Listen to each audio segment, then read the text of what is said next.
Hai sahabat TCID, kalian sedang mendengarkan podcast Suara Akademia. Ngobrol seru isu terkini bareng akademisi. Pemilu sudah berlangsung seminggu yang lalu nih Sobat TCID. Cuman permasalahan dan juga diskusi mengenai hasil dari pemilu masih ramai diperbincangkan. Hasil yang official belum keluar, tapi lembaga survei sudah memberikan hasilnya gitu ya, baik untuk pemilihan legislatif dan juga pemilihan eksekutif gitu. Kita sudah bisa ngelihat bahwa sementara ini di quick count PDIP menjadi pemenang Pileg gitu ya, dan Prabowo Gibran menjadi pemenang pemilihan presiden. Tapi ada banyak diskusi di luar sana ketika membandingkan quick count dan juga real count, karena diskusinya ada beberapa kecurangan yang ditemukan, baik itu untuk pemilihan presiden dan juga pemilihan partai untuk yang masuk ke Senayan ataupun DPRD provinsi dan juga kota. Dan ada yang mempertanyakan juga gitu sebenarnya ini quick count sama real count gimana ya kita harus melihatnya dan masyarakat bisa berpartisipasi seperti apa nih untuk mengawal penghitungan suara supaya terjadi pemilu yang jujur, adil dan juga transparan gitu setelah pelaksanaan pencoblosan. So, kita bakal ngobrol soal penghitungan suara yang masih berlangsung. Hasil resminya sih diharapkan paling lambat 35 hari setelah pencoblosan tanggal 14 Februari 2024. Dan kali ini kita bakal ngobrol bareng sama Mas Arfianto Purbolaksono. Beliau adalah manajer riset dan juga program dari The Indonesian Institute. Halo Mas Anto, apa kabar Mas? Halo Mas Mawar, baik-baik. Alhamdulillah sehat. Oke, nice to know it. Mas Anto, mungkin kita ngobrol nge-review seminggu yang lalu kali ya, ketika tanggal 14 Februari gitu, pencoblosan dilakukan gitu. Um, Nge-recap sedikit Mas, pelaksanaannya menurut Mas Anto gimana nih? Apakah berjalan lancar atau justru malah mengulang 2019 karena ada pemberitaan juga gitu anggota KPPS yang ngedrop kesehatannya setelah pelaksanaan pemilu nih Mas? Iya, makasih Mas Muammar. Pertama-tama ya saya ingin menyampaikan bahwa kali ini memang pemilu 2024 ini itu sangat apa ya, sangat meriah gitu ya. Ya, Kalau kita perhatikan gitu ya di berbagai daerah di Indonesia gitu ya, bukan hanya di Jakarta. Bahkan kalau di Jakarta kalau kita lihat gitu ya, pas hari H itu sangat sepi banget ya. ya banget. Walaupun kita tahu pada saat itu kan memang turun hujan ya dari pagi Hmm, gitu ya. Tapi memang tidak menurunkan apa apa tingkat menurut saya keinginan gitu ya dari hmm, masyarakat sendiri itu untuk memberikan hak suaranya seperti itu dan di banyak tempat juga selain di Jakarta itu juga berlangsung secara meriah kan gitu kan dan walaupun kita belum menerima hasil berapa sih tingkat partisipasi secara kuantitatif gitu ya hmm. berdasarkan hasil apa penggunaan surat suara gitu ya. Tapi suasananya itu saya lihat sangat meriah gitu. Bahkan orang-orang sangat apa ya, sangat antusias gitu ya di TPS untuk melihat jumlah dari kandidat, khususnya pilpres ya. Banyak Hmm. banyak masyarakat yang ingin melihat berapa sih hasil jagoannya gitu ya untuk terkait dengan hasil pilpres di masing-masing TPS-nya gitu kan. Dan memang yang sangat disayangkan adalah ketika kita mendengar kabar duka gitu ya, Mas Muammar dari petugas-petugas KPPS kita gitu yang sudah berjuang gitu ya untuk menjadi salah satu garda terdepan dalam proses demokratisasi di Indonesia dalam khususnya dalam pemilu gitu ya meninggal dunia kalau nggak salah saya baca hingga per hari ini ada 91 kalau nggak salah ya Hmm. seperti itu mungkin nanti bisa dikoreksi kalau ketika salah. Eh, itu juga menjadi keprihatinan kita gitu ya. Seharusnya ada antisipasi walaupun memang sudah ada antisipasi dari penyelenggara pemilu khususnya KPU gitu untuk memberikan syarat apa usia gitu ya dan juga apa surat riwayat kesehatan seperti itu yang juga disyaratkan dalam proses pendaftaran KPPS. Tapi memang intensitas pekerjaan menjadi seorang KPPS yang cukup tinggi gitu ya, dengan juga antusiasme masyarakat yang begitu besar mengawasi gitu di tingkat TPS, itu juga membuat mungkin keletihan gitu ya, keletihan dan itu berujung pada ada beberapa kejadian juga yang terjadi gitu akhirnya membuat jatuhnya korban di petugas KPPS. Itu Mas Muammar. I see. Pelaksanaannya bisa dibilang sih mungkin lancar gitu ya dalam proses pemungutan suara, tapi memang karena load pekerjaannya yang lumayan banyak dan hasil memang diinginkan cepat, jadi permasalahan 2019 terulang kembali di 2024 meskipun bisa sedikit terminimalisir kalau dibandingkan 2019 kemarin gitu. Yang selalu muncul setiap 5 tahunan sekali, mungkin kita ngeliatnya dari time frame 10 tahun pelaksanaan pemilu kali ya, Mas, dari 2019, terus 2024, sorry, 5 tahun gitu, selalu muncul ketika quick count keluar, biasanya sore atau ke malam gitu ya, sudah 50-60% sampel masuk, pemenang udah mulai kelihatan dan sudah ada yang deklarasi gitu. 2019 Pak Prabowo keluar tapi hasilnya berbeda. Tahun 2024 ini Pak Prabowo blunder statement lagi dan didukung dengan hasil quick count yang bisa dibilang sih anu ya mendukung bahwa Pak Prabowo menang gitu, Mas. Nah, pertanyaan saya adalah berikutnya, gimana nih ngelihat hasil quick count yang sudah keluar ini nih Mas Anto gitu. Karena banyak yang ribut. Ada yang bilang ini curang lah, ada yang bilang ini C1-nya bermasalah lah, belum lagi permasalahan Sirekap gitu, yang tiba-tiba angkanya berbeda-beda. Ngelihat hasil rekapitulasi suara atau mungkin proses rekapitulasi suara dari tanggal 14 gitu sampai dengan hari ini gimana nih Mas Anto ngeliatnya? Eh, Oke, pertama saya ingin menyoroti terkait dengan quick count ya Mas Muhammad. Mhm. Jadi memang quick count ini kan sebenarnya adalah salah satu metode gitu ya. Salah satu metode secara ilmiah itu dilakukan untuk mencuplik gitu ya. Dari keseluruhan eh, jumlah TPS di Indonesia, keseluruhan jumlah TPS dari 800.000 sekian gitu ya. Ya. Diambil sampelnya, kalau nggak salah saya baca beberapa lembaga survei yang melakukan quick count itu sekitar 2000-an gitu ya. Mengambil sampel sekitar 2000-an TPS di seluruh Indonesia dan itu menggunakan metode ilmiah untuk proses bagaimana melakukan random samplingnya gitu ya. Dan eh, hasilnya itu diketahui secara cepat gitu kan, secara cepat. Walaupun kita ketahui mungkin sebelum quick count ada proses yang namanya exit poll gitu kan, muncul Ya. beredar juga di masyarakat exit poll, terus juga quick count, terus juga ada juga real count yang dilakukan oleh Mhm. KPU. Nah, masyarakat seharusnya bisa apa ya, coba memahami bahwa ada hal-hal yang cukup berbeda gitu ya, yang dilakukan gitu bahwasanya sebenarnya kalau kita langsung kita pada quick count ini adalah metode sebenarnya untuk pengawasan terhadap hasil pemilihan umum gitu ya, khususnya dalam Mhm. pemungutan hasil suara. Nah, kenapa muncul quick count adalah ya tadi seperti saya sampaikan sebenarnya untuk bagaimana mengawasi eh, apa ya dari hal ini dilakukan bu- bukan langsung oh kita dapat cepat hasilnya, bukan seperti Mhm. sebenarnya adalah bagaimana kita dapat eh, eh, apa hasil suara ini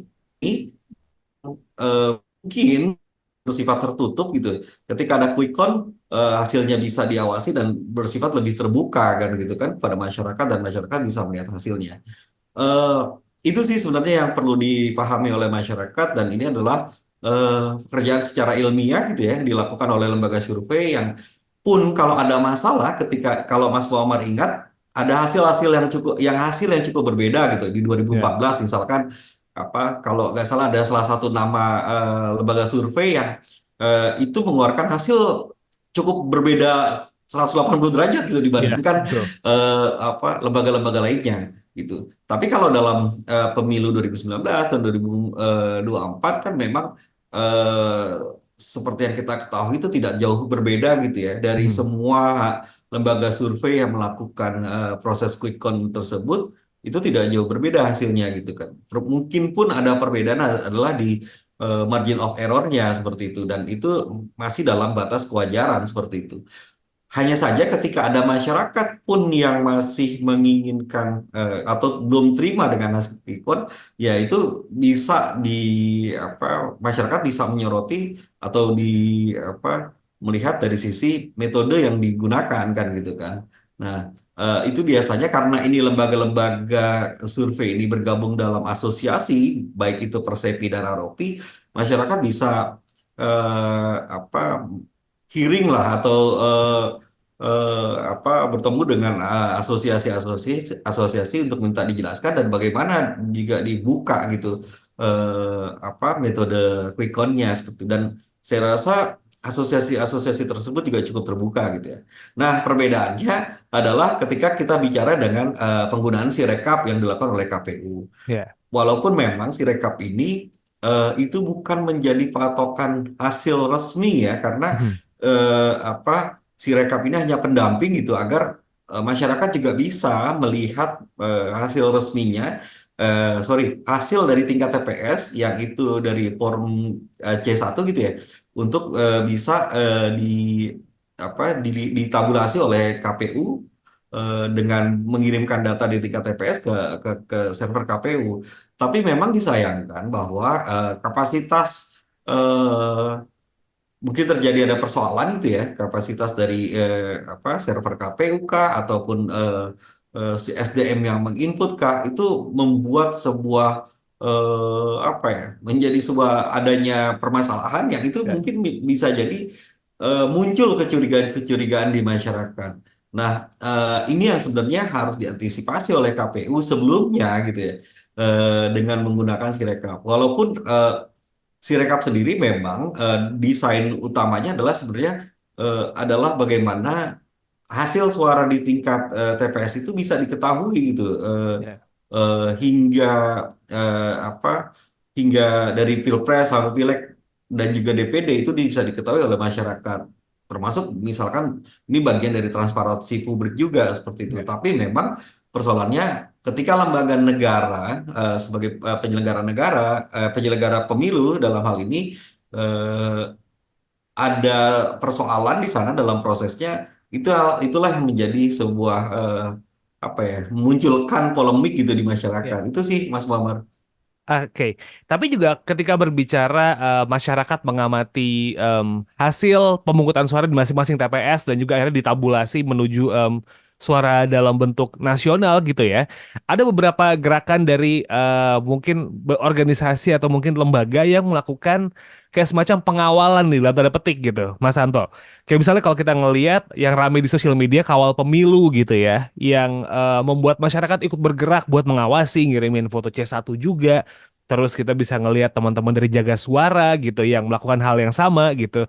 Itu kan bisa dibilang sih kayak juga membantu transparansi yang terjadi seperti apa. Karena kan polemiknya soal si rekap yang em, apa ya, mengcapture data yang salah gitu kan, akhirnya membantu masyarakat untuk bekerja untuk hal itu. Nah, sebenarnya buat hal-hal yang kayak gini tuh basically diperbolehkan atau enggak sih, Mas? Karena kan itu jadi pertanyaan tuh, karena bikin bias juga nih. Ini yang harus dilihat, quick count kah? Dan quick count menjadi pertanyaan karena ada anggapan bahwa masing-masing lembaga dibayar oleh golongan tertentu. Ngeliat KPU hasilnya lama, masyarakat nggak sabar dan Sirekap bermasalah dengan data-datanya itu, lalu muncul di teman-teman kawal pemilu nih kayak gitu. Ini gimana nih? Apakah emang bolehkah buat sebagai bentuk penjagaan dari masyarakat atau gimana nih? Ya, proses ini sebenarnya udah berlangsung seperti kawal pemilu ya. Hmm. Itu model seperti ini udah berlangsung sejak 2014 yang lalu gitu. Hmm. Dan memang prosesnya ini berjalan berdasarkan data yang diambil dari form C1 seperti itu ya. Dan ini kan diharapkan menjadi partisipasi masyarakat yang sangat luas gitu ya, dan juga bagaimana proses-proses partisipasi masyarakat dalam hal eh, pengawasan terhadap eh, penghitungan suara seperti itu. Nah, problemnya di kita sebenarnya adalah kita selalu ingin melihat hasil dari kandidat gitu. Betul. Nah, bahkan sempat kita juga dari kami mengkritik bahwa diharapkan Sirekap itu bukan hanya yang ditampilkan itu bukan hanya hasil gitu loh, Ya. tapi juga harusnya juga menampilkan surat suara yang sah digunakan, surat suara yang tidak sah, bahkan surat suara yang tidak terpakai ataupun rusak seperti itu. Mhm.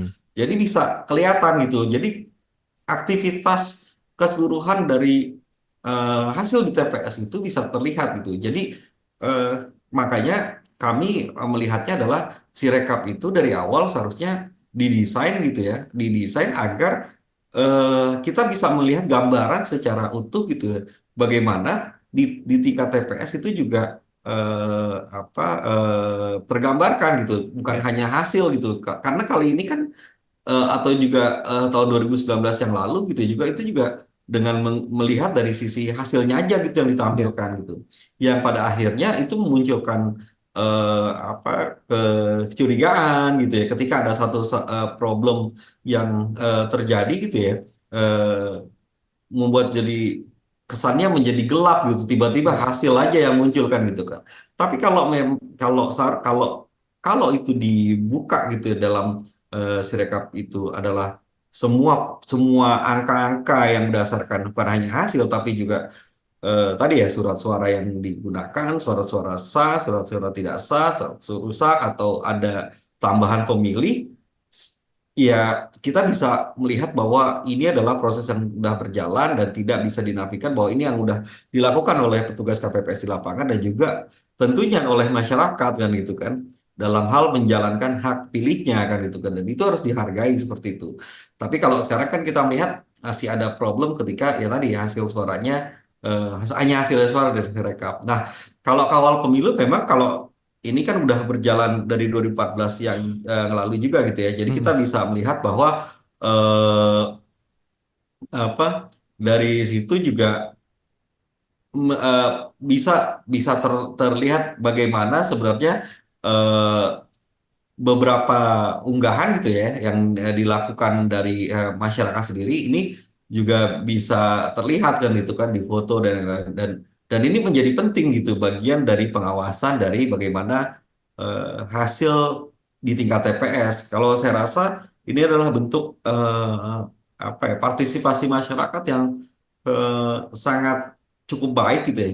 Sangat baik malahan sangat Hmm. baik gitu untuk dilakukan kan gitu. I see. Nah, Mas Anto, pertanyaan saya berikutnya adalah, ini kan masyarakat bergerak ngejagain suara banget nih, ngejagain perhitungan banget karena em, kita pengen every vote counted gitu ya, dan tidak ada kecurangan dalam perhitungan suara ketika selesai nyoblos gitu. Harapannya masyarakat nggak apatis cuma habis nyoblos, jari kelingking atau mungkin jari yang lain yang memang dikehendaki tercelup tinta, habis itu hunting diskon gitu kan. Tapi mereka they see the counting gitu. Seberapa besar sih sebenarnya peran masyarakat buat ngejagain ini? Karena kan banyak yang berpikir bahwa oh ya udahlah petugas KPPS aja sama saksi nih yang kerja gitu. Kita masyarakat kalau udah nyoblos ya udah gitu aja toh hidupnya sama-sama aja kudu kerja lagi gitu. Peran masyarakat itu sebenarnya seberapa besar sih? Karena banyak yang berdiskusi di Twitter yang anggapannya ada tim yang kita harus ngelihat nih suara kita diapain gitu kan supaya perhitungannya jelas. Ada juga yang berpikir bahwa ya habis nyoblos kita bersatu lagi aja toh kerja-kerja lagi ini gitu. Toh nggak ada yang berubah banget juga. Itu yang mungkin banyak yang pengen tahu. Nah, emang seberapa gede ya? Ya, kalau memang sih diharapkan kan memang bukan hanya dari sisi ini ya, bukan hanya dari sisi apa yang kewajiban kita gitu untuk Hmm. eh, melakukan proses proses proses pemungutan suara gitu udah Hmm. ketika menyerahkan kan memang ada kalau nggak salah itu memang ada dua hal sih sebenarnya yang kita bisa ini ya bisa bisa lihat kan gitu kan ada memang yang yang dilakukan kan gitu kan oleh pemilih kan gitu kan yaitu adalah bagaimana menggunakan hak pilihnya di bilik suara dan setika itu legitimasinya itu sudah diberikan gitu dan terhenti Hmm. di bilik suara gitu kan. Ada beberapa ahli yang menyatakan seperti itu, tapi juga ada yang menyatakan bahwa sebenarnya ini masih bersangkut juga gitu bagaimana dari suara kita itu mungkin bisa jadi untuk mengkontrol dari eh, apa calon ataupun calon legislatif maupun calon eksekutif yang itu juga ber apa ya yang kita beri beri suaranya seperti itu. Bahkan misalkan dengan kontrak politik dan lain-lain. Tapi memang yang saya lihat adalah kecenderungan masyarakat adalah eh, di Indonesia saat ini hingga saat ini gitu ya adalah kewajiban ketika udah melakukan pemungutan suara udah gugur gitu Ya. kewajibannya kan gitu kan dan memang akhirnya ya tadi seperti yang Mas Muammar sampaikan gitu ya udah sih kan gitu kan karena kayaknya udah nggak ada kewajiban lagi gitu kan dan nggak terlalu ada apa ya mungkin ya gini-gini aja nantinya Iya, kan gitu betul. kan masyarakat kan mungkin gitu ya mikirnya kan. Ya gini-gini aja jadi nggak ada satu hal yang itu apa ya membawa kita kepada harus tetap mengkontrol itu kan gitu kan. Nah, gampangannya gini aja Mas Muhammad. Jadi, apakah masyarakat di tingkat TPS itu mengakses Sirekap misalkan ya. Ya. Sirekap itu sampai sampai di TPS-nya gitu atau enggak gitu. Hmm. Karena kebanyakan masyarakat kan melihatnya kalau saya ngobrol-ngobrol gitu ya dengan Hmm. kerabat ataupun apa family gitu ya ataupun kawan-kawan yang lain gitu kan mungkin melihatnya ya udah sebatas di handphone ngelihat ada apa hasil pilpres atau Ya. hasil pileg ya gitu aja. Tapi apakah benar sampai tingkat TPS gitu? Karena kalau dari lihat desainnya si Rekap memang itu memunculkan itu duluan gitu Ya. suaranya dilihat tapi kalau kita mau mau benar-benar ikut mengawal ya harus diklik satu persatu hingga baru kita menemukan oh ini TPS kita yang kemarin nih kan gitu kan Ya.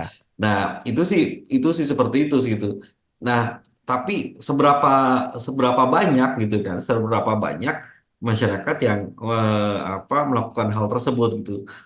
Ini kan menjadi pertanyaan juga gitu karena udah ya udah selesai ya udah kan gitu kan. Hmm. Nah, ini menjadi problem juga buat kita ke depan adalah eh dalam politik kita ke depan adalah sebenarnya kedekatan masyarakat dengan para pemimpinnya gitu kan Hmm. atau partai politik yang mencalonkan calon anggota legislatif atau eksekutif gitu kan. Seakan-akan ini ada keterlepasan gitu ya, tidak ada Ya. ikatan seperti itu dan ini kan yang sering dikritik gitu ya, dari peran-peran partai politik yang itu tidak dekat dengan masyarakat gitu. Ya bahkan kayak misalkan kita banyak lah mendengar dari beberapa media massa gitu ya, misalkan ada caleg tiba-tiba nyumbang apa popping block gitu, stok Ya. karpet gitu kan, atau bahkan ada yang spektakuler itu saya baca tadi ada yang tanahnya digunakan untuk kuburan masyarakat, tiba-tiba Ah, dia kalah, eh, ditarik jenazahnya lagi. diangkat lagi kan, itu kan memperlihatkan bahwa sebenarnya eh, walaupun tidak bisa langsung diambil kesimpulan langsung, tapi kita bisa memperhatikan bahwa inilah bentuk bagaimana sebenarnya partai politik kita itu sangat lemah gitu kedekatannya dengan masyarakat.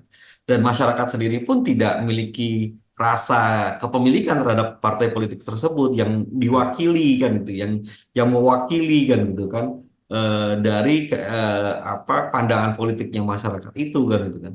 Nah, pada akhirnya dari situlah sebenarnya muncul transaksi apa uang kan itu kan di tingkat ketika melakukan masa kampanye dan lain-lain kan gitu kan politik uang kan dan akhirnya tidak ada ikatan yang kuat dan ya masyarakat pun ketika bicara tentang pemilu ya tugas saya udah selesai di bilik suara kan Ya. itu kan selebihnya yang rame-rame saat ini berkoar-koar gitu ya, ya paling hanya elit politiknya kan gitu kan Betul.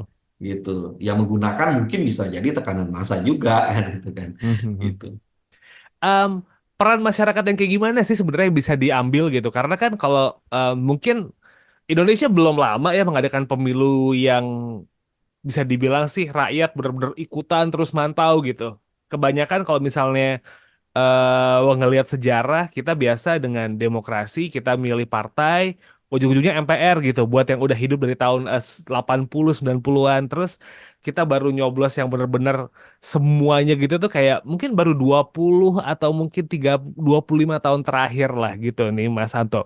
Cuman kalau kita berbicara soal peran masyarakat sekarang kan udah nih ngefoto C1 habis itu memantau dari si rekap masing-masing ngeliatin bahwa oh ini ada kesalahan dalam penginputan gitu kan. Terus juga ada kayak teman-teman dari kawal pemilu jaga suara. what kind of role yang bisa diambil lagi nih sama masyarakat gitu Mas Anto? Karena kan biasanya kalau udah mantau itu kita lepas nih kecenderungan ya. Kita udah nggak ngapa-ngapain lagi gitu. Kalaupun memang hasil udah diumumin sama KPU ya, kalau dari 2019 bisa sih ngajuin ke Mahkamah Konstitusi yang akhirnya kemarin 2019 agak kelam gitu tragedinya karena sampai memakan korban gitu. Peran masyarakat apakah cuma sampai di sini aja kah atau mungkin bisa lebih lagi nih Mas Santo dalam pengawalan suara ya especially. Iya, pengawalan suara yang dilakukan oleh teman-teman kawal pemilu atau jaga suara itu kan sebenarnya inisiatif yang sangat baik gitu ya. Bahkan misalkan kalau kawal pemilu kalau nggak salah di 2014 itu kan udah muncul gitu kan. Muncul ketika memang tren penggunaan media digital itu yang juga semakin berkembang kan gitu kan. Dan juga waktu itu kalau nggak salah ada istilahnya ini berbeda ya dengan sekitar Ya. misalkan situng lah kalau kalau kalau Hmm. kalau saya tidak salah kan gitu kan. Dari proses itu kan juga dikawal oleh apa penggunaan apa atau inisiatif-inisiatif yang cukup baik gitu ya. Misalnya dari kawal pemilu gitu yang dilakukan gitu dengan apa ya mengikutsertakan partisipasi masyarakat yang cukup luas, memfoto kan, gitu kan. Tapi problemnya adalah ketika memang ada hal-hal yang selain juga cuman bukan cuma selain juga memberikan apa informasi terkait dengan hasil di tingkat TPS, tapi juga seharusnya membuka ruang juga dari masyarakat yang itu untuk mengadukan adanya problem-problem di tingkat penghitungan suara gitu kan. Hmm. Baik tingkat TPS maupun nanti yang penghitungan secara berjenjang gitu ya. Tingkat kecamatan yang sampai hingga provinsi dan juga pusat gitu. Nah, informasi-informasi adanya apa eh, kecurigaan terhadap kecurangan juga harusnya disampaikan ada eh, di misalkan di kelompok masyarakat sipil yang memiliki apa concern ke sana seperti itu ya pengawasan dan pemantauan ada banyak gitu ya ada kalau di Indonesia ada JPPR ada KIPP Ya. itu lembaga-lembaga yang memantau pemilu gitu ya. Udah dari situ juga apa adanya laporan-laporan tersebut harusnya dihimpun dan kemudian dilaporkan ke Bawaslu seperti itu dan diperjuangkan di sana. Jika terbukti kan bisa dilakukan lebih lanjut gitu ya apa ke adanya kecurangan-kecurangan yang terjadi gitu dilaporkan ke penyelenggara negara yang memang berfokus pada pengawasan pemilu yaitu Bawaslu. Nah, bolanya tuh sekarang di Bawaslu gitu. Ketika memang Hmm. Bawaslu menerima menerima pelaporan-pelaporan tersebut dan Bawaslu harus menindaklanjutinya gitu. Nah, jadi ketika kita bicara tentang tadi ya kan seperti Mas Muhammad sampaikan mengawal di suara tingkat TPS, tapi juga mengawal juga apa ada kalau ada indikasi-indikasi kecurangan atau pelanggaran yang dilakukan oleh petugas atau penyelenggara pemilu maupun dari partai-partai politik yang melakukan kecurangan seperti itu. Mhm. Nah, itu yang sangat penting juga untuk dilakukan kan gitu. Oke, jadi nggak cuma perkara di TPS masing-masing ya, tapi bahkan kayak pengantaran Betul. suara ke Mm-mm. kecamatan gitu. Iya, Habis itu juga harus karena diamatin dong. ditakutkan, iya, karena ditakutkan ada perubahan mungkin bisa jadi di tingkat kecamatan kan itu kan, atau di tingkat yang lebih berjenjang kan, berjenjang lagi kan. Misalkan I see. yang paling rentan kan di tingkat pemilihan legislatif gitu di daerah gitu Ya, ya. Oke, sorotan kita itu kan paling besar itu ada di Pilpres gitu Pilpres, betul. sebagai prime election seperti itu ya. Dan apa? Dan itu yang terkesan menjadi urusan elit gitu. Hmm. Selesai kita memberikan hak suara atau pemungutan suara ketika pemungutan suara udah lepas gitu kan. Akhir-akhir ini kan muncul adalah dalam tanda kutip adalah pertikaiannya ada di elit kan gitu kan. Mhm. Mengeluarkan berbagai jurus gitu ya untuk tetap melegitimasi dari apa yang telah terjadi berdasarkan hasil quick count atau real count yang saat ini terjadi kan itu kan. Nah, tapi menjadi problem adalah ketika kita tidak mengawasi di tingkat pemilihan legislatif gitu. Bahkan sangat rentan kalau kita bicara soal adanya perpindahan suara mungkin bisa jadi adalah di internal partainya gitu. Ya. Perpindahan-perpindahan suara di internal partai dan itu kalau mau fair ya kita harus awasi itu gitu. Walaupun mereka bilang oh ini kan urusan partai internal kita, tapi ya kita ini kan suara masyarakat kan gitu kan. Ya. Betul. Jangan sampai hal itu terjadi gitu. Makanya kita perlu pengawasan tingkat sama gitu ya. Mengawasinya adalah ketika kita bicara tentang pengawasan terhadap pilpres, tapi juga kita juga mengawasi tingkat pemilihan legislatif gitu kan.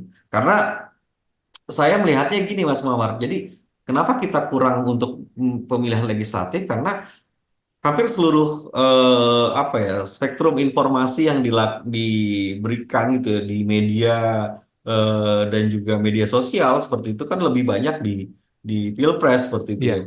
Sedangkan untuk pileknya sendiri terkesan di nomor dua kan gitu. Bahkan partai politik pun sama kecuali ada apa namanya caleg-caleg yang memang memiliki konsentrasi ke sana gitu ya. Mhm. Dan inilah yang akhirnya masyarakat kalau dilihat di TPS habis pemilihan apa penghitungan pilpres sudah selesai itu langsung sepi tuh udah Iya. tuh ya kan kita kan Benar. lihat tuh fenomena Iya. gitu kan. Benar. Fenomena itu jadi ketika udah pilpres sudah berlangsung penghitungannya udah habis itu udahlah bodo amat lah Iya. dengan Benar. dengan pileg padahal sejatinya sebenarnya adalah eh, hasil hasil dari pileg ini adalah akan menghasilkan anggota-anggota legislatif yang itu akan menyusun kebijakan sampai 2045 gitu ya Indonesia Mhm. 2045 gitu dengan rancangan apa teknokratiknya gitu ya yang disahkan juga pada akhirnya dengan pemerintah dan DPR seperti itu ada rancangan pemerintahan jangka eh, menengah gitu ya sampai 2025 2009 dan juga jangka panjang 2025 sampai 2045 kan itu kan. Dan hal ini sebenarnya penting gitu ketika kita memilih calon legislatif yang baik kan gitu kan di pemilu kali ini kan gitu kan.